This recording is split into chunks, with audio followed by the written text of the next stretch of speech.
A paz do Senhor Jesus Cristo a todos, irmãos. É muito bom estar com vocês aqui novamente, né? Para você que está chegando agora aqui no canal, meu nome é Maurício e você está no canal Falando do Reino. Então, a todos que chegaram aqui no canal, sejam muito bem-vindos, sejam muito bem-vindos. Nosso canal é um canal simples, é um canal humilde, mas tudo que nós fazemos aqui é para a glória de Deus, é para a edificação dos irmãos, né? Desde já eu peço então que vocês curtam, se inscrevam, assine, clique lá no sininho de notificação para você receber todos os vídeos, compartilhe, né, os estudos que nós estamos postando aqui para que mais pessoas sejam alcançadas também pela palavra de Deus. E no vídeo de hoje nós vamos dar continuidade ao estudo que estamos fazendo no Evangelho de Marcos, hoje no capítulo 4. Bora pro vídeo. Olá! Seja bem-vindo ao canal Falando do Reino. Se você for novo por aqui, se inscreva no canal e ative o sininho para ser notificado dos novos vídeos. Aproveita e já deixa seu like. Bora pro vídeo e vamos nesse papo de crente. Evangelho de Marcos, capítulo 4, versículo 1. O Evangelho de Marcos, capítulo 4, versículo 1, começa, irmãos, com a parábola do semeador. Diz assim no versículo 1: E outra vez começou a ensinar junto ao mar, e ajuntou-se a ele grande multidão, de sorte que ele entrou e assentou-se num barco sobre o mar, e toda a multidão estava em terra junto ao mar. Então nós vemos mais uma vez esta cena se repetindo na vida do ministério de Jesus. Ele então se faz necessário que ele fique dentro de um barco para pregar e ensinar a multidão. Assim como nós vimos anteriormente no capítulo 3, versículo 7, Jesus então ele fica num barco porque as pessoas elas querem então se lançam em Jesus, elas se arrojam a Jesus para tentar tocá-lo, né, para serem curados ali das suas moléstias, das suas enfermidades. Então, de modo que o barco no ministério de Jesus, além de barco, né, que eles era utilizado como barco, era também o púlpito do Senhor Jesus. Então, Marcos, ele começa aqui falando, outra vez começou a ensinar. Então, Jesus sempre usando essa metodologia de ensinar no barco por causa da multidão.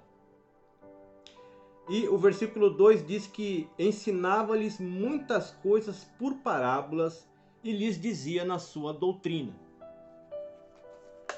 Nós falamos aqui no vídeo anterior a respeito de parábola ser uma história fictícia usada pelo Senhor Jesus para ilustrar uma verdade, né? Então, uma das fontes que eu tenho aqui para confecção de vídeo no canal é um comentário bíblico de Warren Wiersbe, né? Que ele traduz então essa palavra parábola como pôr lado a lado, comparar. E é justamente isso que o Senhor Jesus faz então com a parábola. Ele pega uma história fictícia para ilustrar uma verdade espiritual. Então o Senhor Jesus, sendo o mestre dos mestres, sendo um rabi por excelência, e na verdade, pessoal, o desafio de todo educador cristão, de todo aquele que prega, de todo aquele que é um professor de escola bíblica dominical, nós temos o grande desafio de ensinar verdades profundas de maneira simples. E é justamente o que o Senhor Jesus Cristo ele fazia ao contar essas parábolas. Por quê? O Senhor Jesus usava atividades do dia a dia dos seus ouvintes para ilustrar, para ensinar aquilo que era a sua doutrina, aquilo que era a mensagem do reino. Então ele usava muito aqui, que nem na parábola do semeador, o cenário da agricultura, do plantio, de você ter que preparar a terra para semear. Então essa era uma linguagem muito comum para os seus ouvintes naquela época. Então dos versículos 3 ao 9, o Senhor Jesus então conta a parábola do semeador. Por uma questão de tempo e para esse vídeo não ficar muito longo, aliás, pessoal, é muito provável que esse vídeo tenha que ser dividido em duas partes, ok? Então você não perca. Então o Senhor Jesus ele conta essa parábola que é do versículo 3 ao 9. Nós não vamos ler por uma questão de tempo. Ele apresenta aqui 4 tipos de solos. Então o que vem a ser nessa parábola o solo? Ela vem a ser o coração do ouvinte. Solo é o coração do ouvinte. Então, a semente é a palavra que é semeada no coração das pessoas. O semeador, originariamente nesta parábola, é o Senhor Jesus, porque é Ele que está semeando, é Ele que está pregando, né, a mensagem do reino de Deus. Então, nós temos aqui no primeiro solo, no versículo 4, que é a semente que cai junto ao caminho. Nós temos então o segundo solo, que é a semente que cai sobre pedregais, versículos 5 e 6. No terceiro solo, nós temos a semente que cai entre espinhos, versículo 7. E por último, o quarto solo, a semente que cai em boa terra. Então o Senhor Jesus conta essa parábola para os discípulos. E no versículo 10 a 13, vamos fazer a leitura aqui. E quando se achou só, os que estavam junto dele e com os 12 interrogaram-no acerca da parábola. E ele disse-lhe: a vós vos é dado saber os mistérios do reino de Deus, mas aos que estão de fora, todas essas coisas se dizem por parábolas, para que, vendo, vejam e não percebam, e ouvindo, ouçam e não entendam, para que se não convertam e lhes sejam perdoados os pecados. O Senhor Jesus, então, ele foi interrogado no versículo 10 pelos discípulos. Falou assim: nós não estamos entendendo. E no versículo 11, então, nós encontramos dois grupos de pessoas, que diz assim: a vós vos é dado saber os mistérios do reino de Deus. Quem são esse vós? Quem é esse pessoal? Quem é esse grupo? São aquelas pessoas, os discípulos e os apóstolos, são aqueles que pela pregação do Evangelho, pela pregação das boas novas, eles se arrependem, passam a crer em Jesus e andar com Ele. Então, quando o Senhor Jesus diz: a vós vos é dado saber os mistérios do reino de Deus, esse é o primeiro grupo, é o grupo dos discípulos e dos apóstolos, porque o texto está dizendo o quê? Que os que estavam junto, no versículo 10, os que estavam junto dele com os 12, então nós temos os discípulos e os apóstolos, que são aqueles, como eu disse, que foram chamados por Jesus, creram na pregação do Senhor, creem que ele creem na sua divindade, na sua messianidade, eles se arrependeram dos seus pecados, então eles estão andando com o Senhor. Então esse grupo de pessoas, pessoal, é o grupo de pessoas que tem intimidade com o Senhor. Então a esses, ele diz: a vós, que são essas pessoas, vos é dado saber os mistérios do reino de Deus. Eu coloquei aqui como uma referência o Salmo 25:14, que diz lá que o segredo do Senhor é para aqueles que o temem. A esses o Senhor fará saber, o Senhor fará conhecer a sua aliança, o seu conserto. Então, os mistérios e os segredos do Senhor não são para todos, ok, pessoal? É para aquelas pessoas que buscam o Senhor, que andam com Ele, que têm intimidade com o Senhor. E o outro grupo que o Senhor elenca aqui é os que estão de fora. Ele diz: aos que estão de fora, todas essas coisas se dizem por parábolas. Então, quem são esses que estão de fora?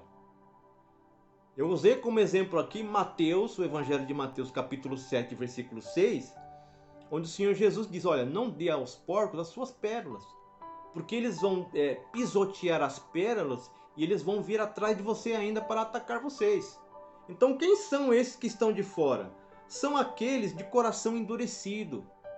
Inclusive, essa passagem ela se encontra lá no livro do profeta Isaías, capítulo 6, versículo 9 e 10, para que se cumprisse então na vida dessas pessoas a profecia de Isaías, que são o que o Jesus está falando aqui, para que vendo, vejam e não percebam, ouvindo, ouçam e não entendam, para que se não convertam e lhes sejam perdoados os pecados. Porque se a gente olhar assim, parece até um paradoxo, né? Mas Jesus veio para salvar e para operar pregar o arrependimento, mas então o coração dessas pessoas está endurecido para que elas não se convertam. Então isso é para que se cumpra a palavra, a profecia de Isaías. Porque esse pessoal, os que estão de fora, são aqueles que ouvem a palavra de mau grado. São aqueles que fecham o coração. São aqueles que estão vendo aquilo que Jesus está fazendo, mas não está enxergando, né? Porque os seus corações estão endurecidos. São aqueles que eles estão vendo os milagres, as curas de Jesus. Eles estão ouvindo os testemunhos acerca do Senhor Jesus, mas eles não entendem. Então eles não se convertem. Então dessa forma eles não são curados. Seus pecados não são perdoados, ok? Eu não sei se a palavra certa aqui seria perfil. Mas quando nós vamos no livro do profeta Isaías, no capítulo 61, versículo 1 e 2, nós podemos checar ali quais são as características ou quais são os adjetivos que essa passagem dá acerca das pessoas que ouvem e recebem o Evangelho. Vamos fazer essa leitura lá no livro do profeta Isaías. Não que necessariamente sempre seja assim, mas, né, a julgar por aquilo que nós vamos ler agora, o Senhor Jesus, então, aqui nessa profecia de Isaías, no versículo 1 e 2, diz assim: o Espírito do Senhor Jeová está sobre mim, porque o Senhor me ungiu para pregar boas novas a quem? Aos mansos. Então, aos mansos aqui são aos humildes. Aos mansos aqui é aquele que lá no Sermão da Montanha o Senhor Jesus fala de pobres de espírito. São os humildes. O Senhor não veio para os arrogantes, para os soberbos, para aqueles que, né, dizem não precisar de Deus, não precisa de Jesus. Então aqui nós podemos ver as características, né? Pregar boas novas aos mansos, a restaurar os contritos de coração, aqueles que estão de coração quebrantado, né? É aquilo que o salmista Davi diz lá, que o Senhor quer aqueles de coração quebrantado e contrito, deste o Senhor se agrada. Não é verdade, pessoal? Então, quais são as outras características? Ele vê consolar os tristes. Então nós vemos que essas pessoas elas estão mais suscetíveis a crer no Evangelho, porque muitas vezes elas se encontram numa situação de debilidade, né, de uma situação difícil, que deixam ela suscetível, né, que elas passam a ver e a enxergar que elas precisam da ajuda de Deus nas suas vidas. Então, vamos dizer que esse seja aí um perfil, né, que a Bíblia fala aqui a respeito daqueles que recebem a salvação de Jesus.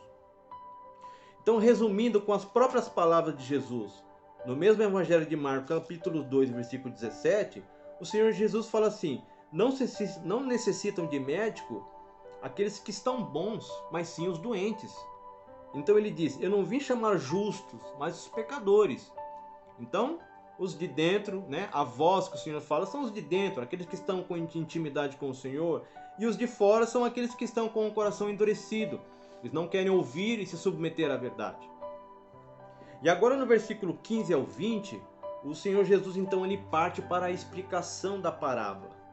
Então no versículo 15, Jesus explica o versículo 4, que fala sobre a semente que cai junto ao caminho. Vamos fazer a leitura então do versículo 15.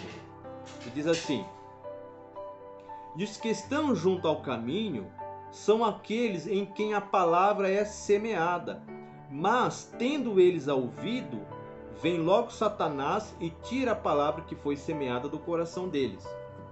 Então veja bem, quem são essas pessoas que ouvem a palavra, aquelas que estão junto ao caminho, né? Que são aqueles em quem a palavra é semeada, mas tendo elas ouvido, vem logo Satanás e tira a palavra que foi semeada do coração delas.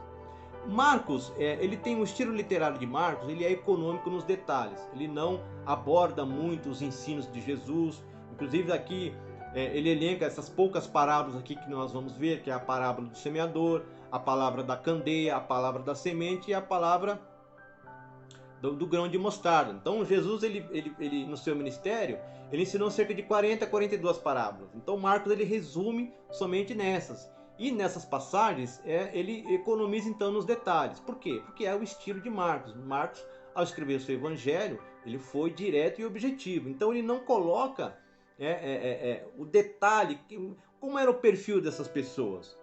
Então o que é que a gente faz? A gente compara, pessoal, sempre compara a Bíblia com a Bíblia. As coisas espirituais precisam ser comparadas com as coisas espirituais. Então muitas vezes uma passagem que está difícil de entender, você encontra ela num outro evangelho e onde lá ela te dá uma riqueza maior de detalhes. É o que acontece nessa passagem. Então lá no evangelho de Mateus, Mateus diz que o Senhor Jesus diz que são aqueles que ouvem, mas não entendem. Então vem o maligno e rouba essa palavra do coração deles. Mas então, se são aqueles que não entendem, abre-se então duas linhas aqui de entendimento, né? Duas linhas de interpretação. Essas pessoas que não entendem, elas são as mesmas do versículo 12?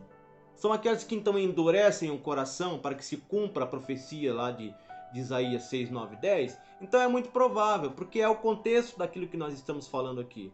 São as pessoas, os perseguidores de Jesus, os incrédulos, os blasfemadores, né, que se negam a crer em Jesus. Então, muito provavelmente, esses que não estão entendendo é justamente aquele que estão lá no versículo 12, que diz assim, ouvindo, eles ouvem, mas não entendem. Então eles estão ouvindo, mas eles não estão entendendo. Então o que o maligno faz? Para não correr o perigo dessas pessoas vir a entender, o maligno vem e rouba essa semente que foi lançada no coração deles. E há também uma segunda linha, que pode ser pura e simplesmente alguém que não está entendendo porque não há alguém que explique. Então aí cabe aos ensinadores cristãos, ensinar, explicar a palavra do Senhor. Que eu coloquei como exemplo o livro de Atos, capítulo 8, versículo 30 e 31. Quando Filipe, então, impelido pelo Espírito, ele fica ao lado ali da carruagem do eunuco e ele ouve o eunuco lendo ali o profeta Isaías. Então o que Filipe faz? Diz assim, entendes tu o que lês? O eunuco fala, como entenderei se não há quem explique? Então, esses que é lançado à beira do caminho, pode ser aqueles que se recusam a entender, eles não entendem, então o maligno vem e rouba, como aqueles que simplesmente não estão entendendo porque não há quem se disponibilize, não há quem se prepare para ensinar e explicar as passagens bíblicas, ok, pessoal? Então, seguindo aqui na nossa leitura, nos versículos 16 e 17, Jesus está explicando o versículo 5 e 6, que é a semente que caiu sobre pedregais. Vamos estar fazendo a leitura lá, versículo 16 e 17. E da mesma sorte, os que recebem a semente sobre pedregais, que, ouvindo a palavra, logo com prazer a recebem, mas não têm raiz em si mesmos. Antes são temporãos. Depois, sobrevindo tribulação ou perseguição por causa da palavra, logo se escandalizam. Então, qual que é o perfil dessas pessoas? Então, o texto está falando, são aqueles que eles recebem com alegria a palavra. Eles veem a palavra como algo novo, uma novidade interessante. Então, logo eles recebem com alegria. Só que eles se esquecem, pessoal, que todo o bônus, ele tem o ônus. Então, nós podemos dizer ali, sem querer colocar, ok, pessoal, todo mundo no mesmo balaio, mas, sendo específico a esse grupo de pessoas, eles são os crentes nominais, que querem somente o bônus seguindo a Jesus, querem somente as bênçãos, não é verdade? É aquele pessoal que quando corre para Jesus, quando a coisa está difícil, depois que melhora, depois que acalma a tempestade, chega para Jesus e fala, Jesus, valeu, hein? Muito obrigado, eu vou continuar com a minha vida, eu vou seguir em frente a minha vida do meu jeito, né?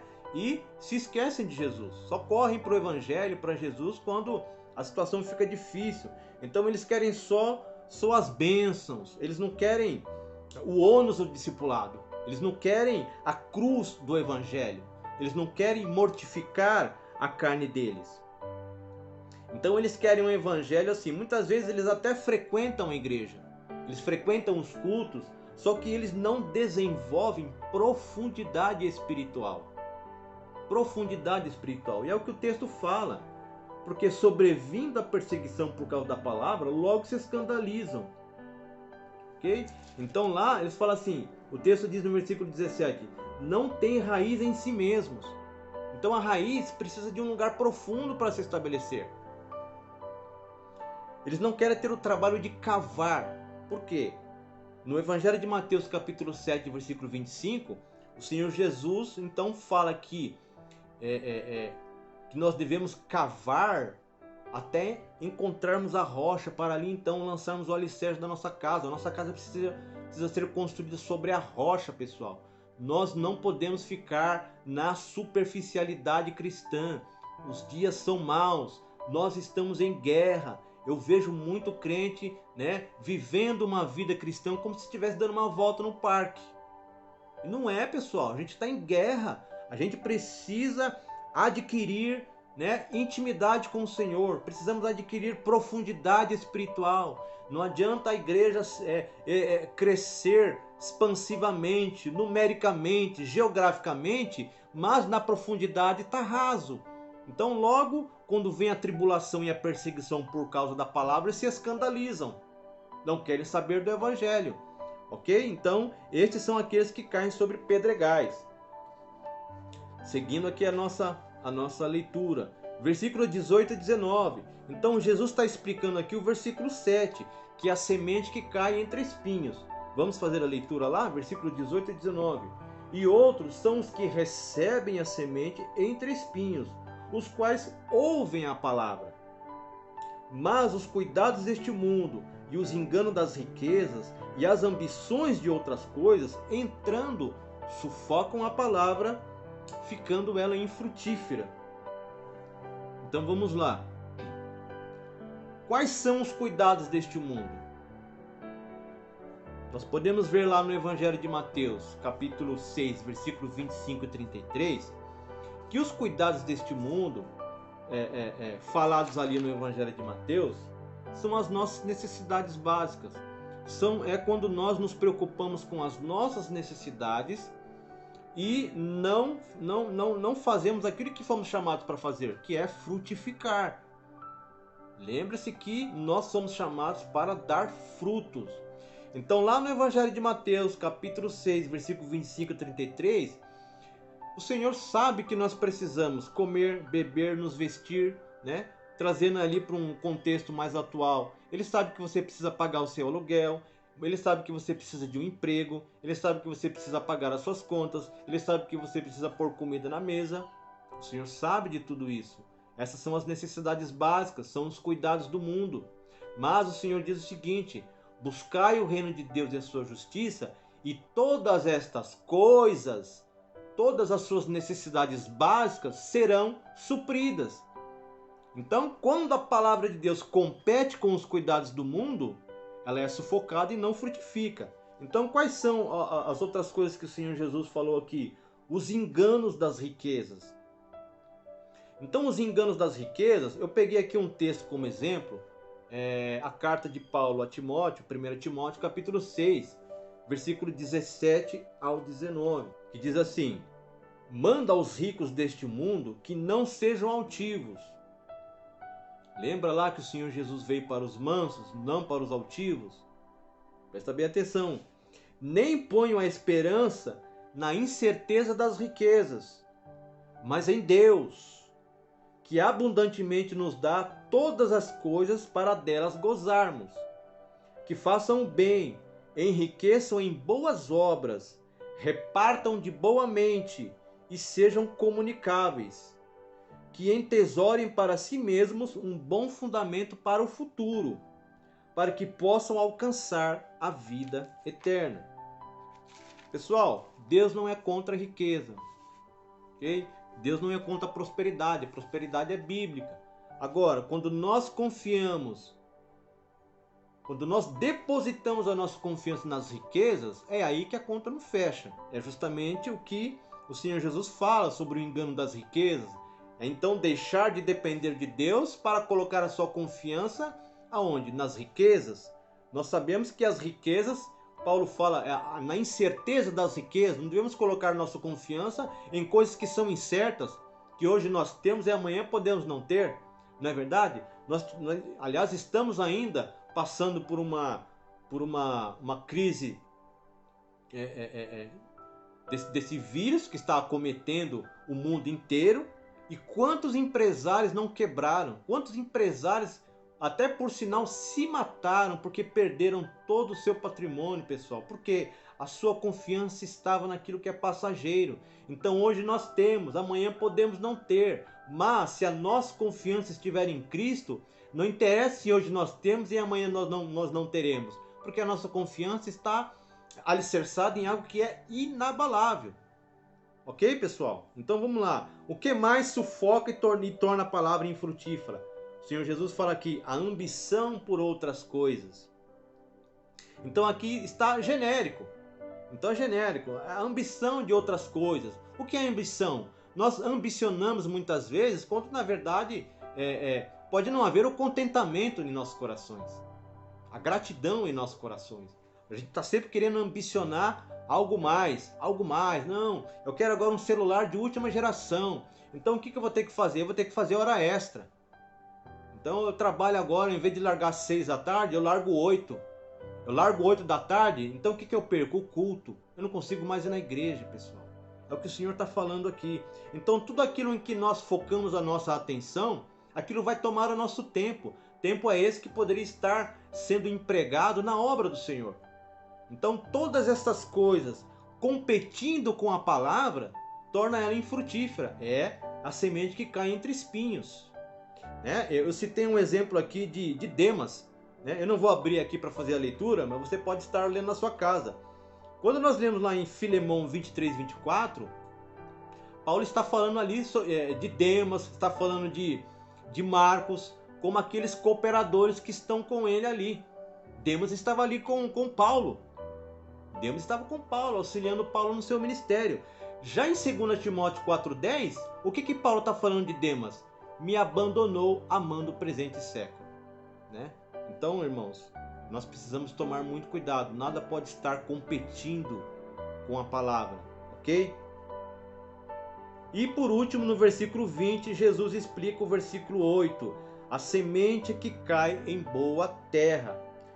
Eles são aqueles que ouvem, são aqueles que recebem e são aqueles que dão fruto. Versículo 20, vamos ler lá. E os que recebem a semente em boa terra são os que ouvem a palavra e a recebem e dão fruto.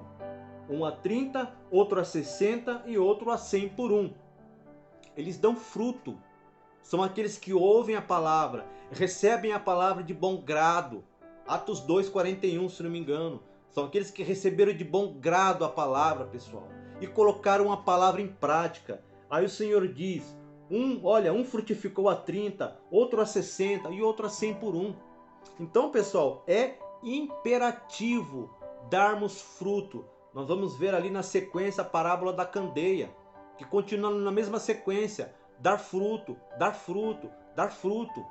Nós precisamos frutificar. Nós não podemos pegar essa mensagem do Evangelho, pessoal, como nós vamos ver na parábola da candeia, e colocar ela debaixo da cama. Ok? Nós precisamos dar frutos. Frutos que permaneçam. João capítulo 15, versículo 1 e 8. Diz assim, eu sou a videira verdadeira e meu pai é o lavrador. Toda vara em mim que não dá fruto, atira e limpa todo aquele que dá fruto para que dê mais fruto. Então aquele que não dá fruto, tira. Você que está ali na videira, você não está frutificando, Toma cuidado, irmãos. Mas aí ele diz, vós já estáis limpos pela palavra que vos tenho falado. Estai em mim e eu em vós. Como a vara de si mesmo não pode dar fruto, se não estiver na videira, assim também vós se não estiverdes em mim. Eu sou a videira, vós as varas. Quem está em mim e eu nele, este dá muito fruto, porque sem mim nada podeis fazer. Se alguém não estiver em mim, será lançado fora como a vara, e secará, e os colhem e lançam no fogo, e ardem. Se vós estiverdes em mim e as minhas palavras estiverem em vós, pedireis o que quiseres e vos será feito. Nisto é glorificado meu Pai, que deis muito fruto, e assim sereis meus discípulos. Frutos, irmãos, precisamos dar frutos. Amém? É um imperativo. Isso é um mandamento do Senhor. Fruto. Então toda vara que está na videira e não dá fruto, ele corta e lança fora. Vamos agora então falarmos sobre a parábola da candeia. Versículos 21 ao 25. Nós percebemos então que na parábola do semeador, só para fecharmos esse assunto, todos ouviram a palavra, ok? A gente pode, né? Você pode voltar na leitura, você vai ver que todos ouviram. Mas o que vai fazer diferença é aquilo que nós vamos fazer com o que temos ouvido. Então a parábola da candeia, ela continua nesse mesmo princípio, que é a nossa atitude com relação à palavra. Então vamos ler lá.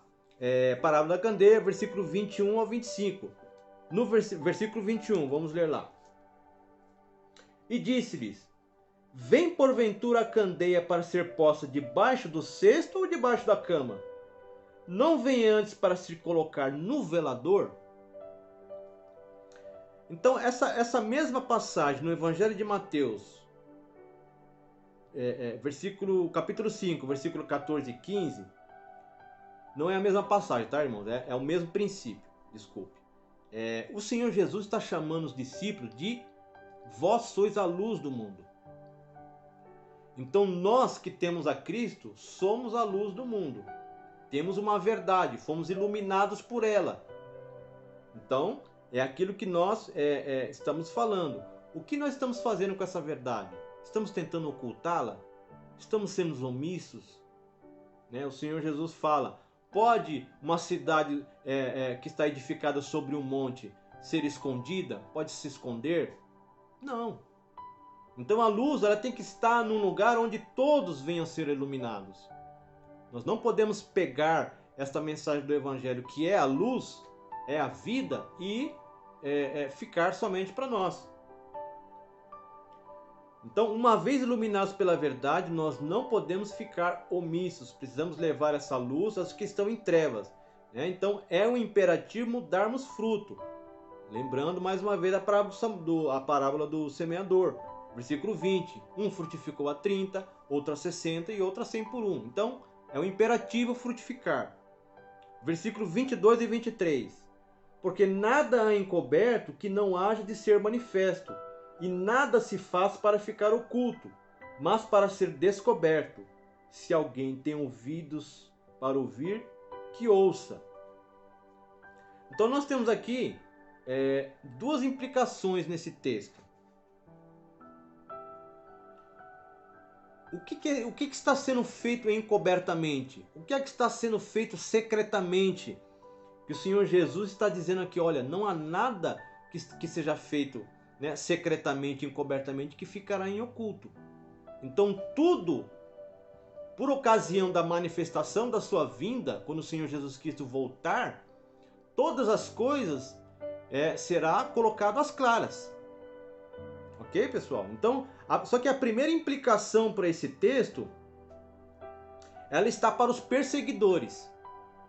Porque tudo aquilo que os perseguidores nos dias de Jesus fazia para tentar deter essa verdade, tudo aquilo que era feito secretamente, ela virá à tona. Ok? Então, se nós formos lá no Evangelho de Mateus, capítulo 10, versículo 26,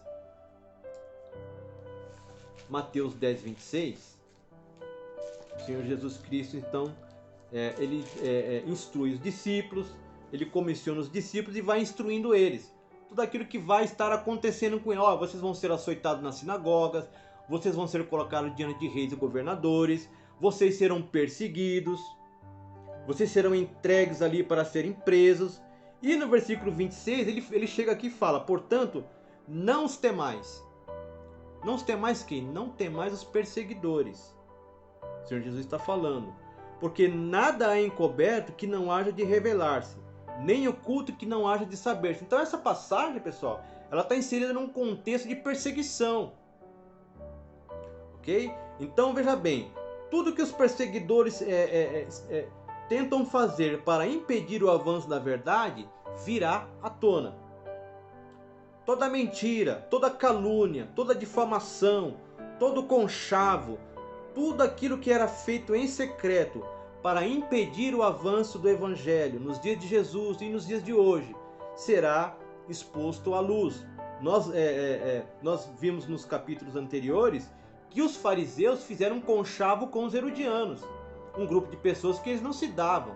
né? No intuito de criar uma calúnia, uma difamação para matar a Jesus. Então tudo aquilo que é feito em secreto pelos perseguidores será exposto à luz, né, por ocasião da manifestação do Senhor. Então essa é a primeira implicação dessa passagem. A segunda implicação dessa passagem é também agora para os discípulos. Por quê? Porque por conta da perseguição, aquele que recuasse, aquele que se omitisse, né, ou nos dias de hoje, aquele que é o crente 007 no trabalho, na faculdade, ninguém sabe quem ele é.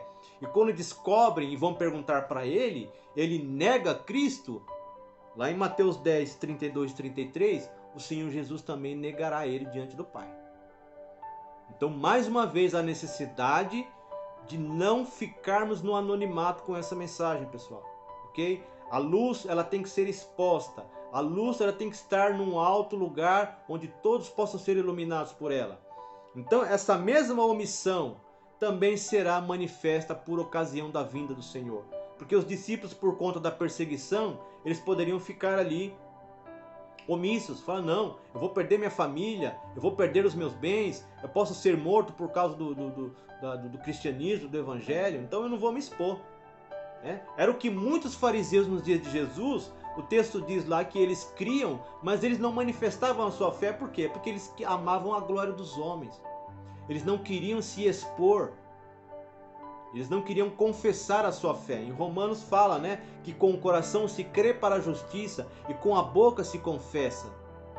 Ok, pessoal? Nós não podemos ficar no anonimato. Nós não podemos ficar em cima do muro com essa mensagem. Então tudo será exposto e colocado à luz por ocasião da manifestação do Senhor.